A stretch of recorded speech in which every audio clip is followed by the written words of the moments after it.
In the previous section, we talked about the large range of equipment available for field recording and the many methods of doing it. In this final section, we'll talk about how field recordings can be made by using smartphones. Modern smartphones have comparatively good microphones and large storage capabilities. Paired with very useful apps and the option of purchasing additional accessories, smartphone field recording is a very viable and very reliable option and a great place to start. I'm going to talk about using an iPhone, as this is what I have, but I'm aware that most of what I talk about is also available for other platforms. In an iPhone, the default app for making recordings is Voice Memo. It's a very self-explanatory and intuitive app. There is a big record button with a visualization of the sound wave being recorded, which gives an indication of the level, a play and pause button when playing back sounds. The app stores the files in chronological order, and you can rename them easily.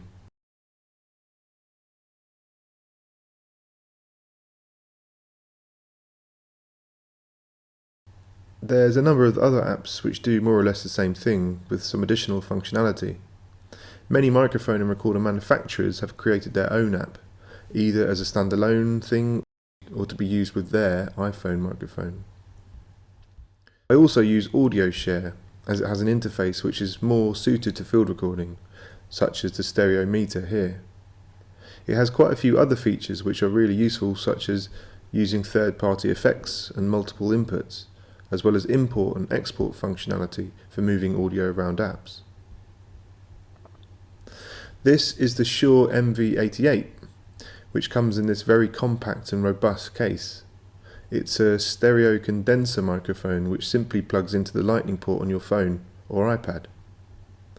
It comes with its own app, which allows you to do things such as equalization, add compression, and change the simulated pickup pattern of the microphone.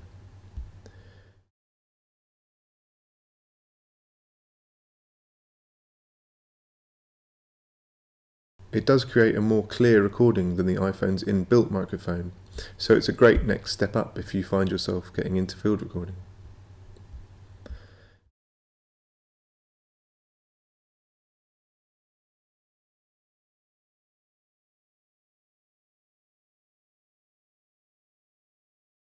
This is another sort of external microphone which uses a 3.5mm connection, which will obviously need a lightning converter if you're using a newer iPhone.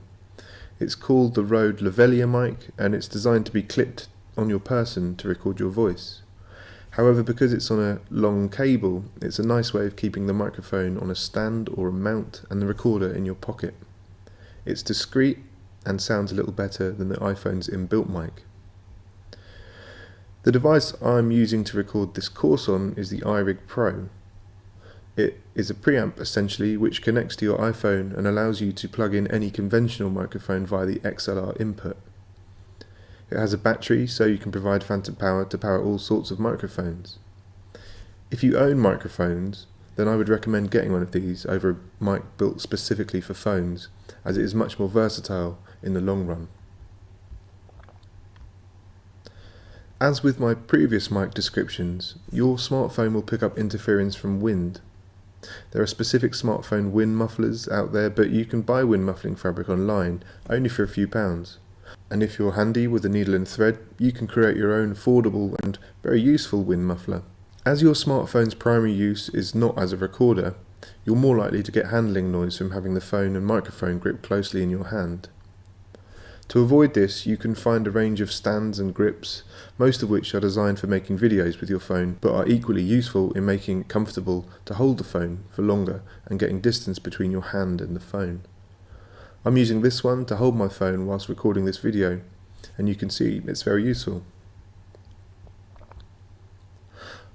I'm aware that I've not talked much about how we make field recordings in the environment. It's my opinion that it's much more of an intuitive process, and once you understand the equipment you use, you'll be able to locate the sound source you want to record and essentially point your microphone at it. However, using a smartphone, you need to be aware of where the microphones are, which will vary from older phones to newer ones. On this one, an iPhone SE, there's a mic here and a mic here. but the one at the bottom is the main microphone in use when I use audio share or voice memos, so I would try and mount the phone to be used upside down and point this end at the sound source. If you find yourself getting into field recording and create a library of sounds, you'll probably find that it becomes increasingly difficult to sort them and to locate specific sound files.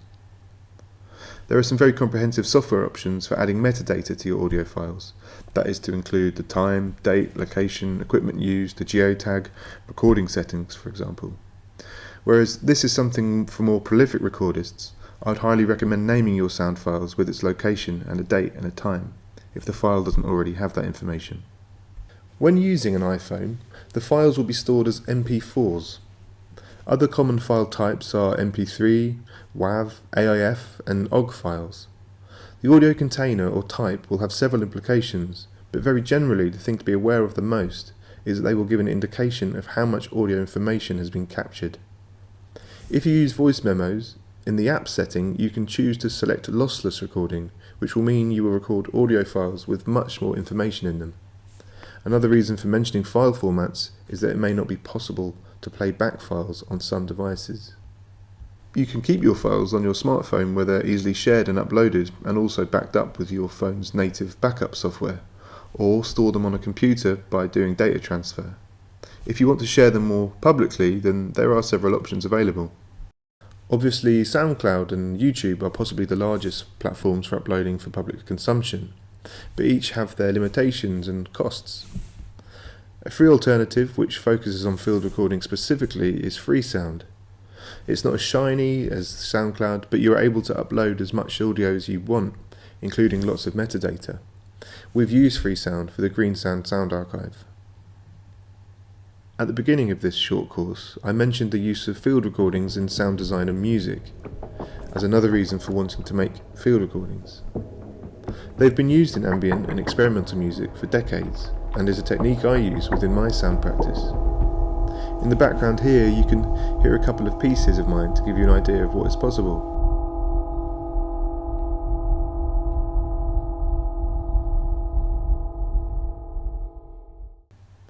There are many digital audio workstations and software packages that allow you to process and edit your sounds, and whereas we don't have time to cover that here, I would recommend downloading the free software Audacity as a place to start editing audio.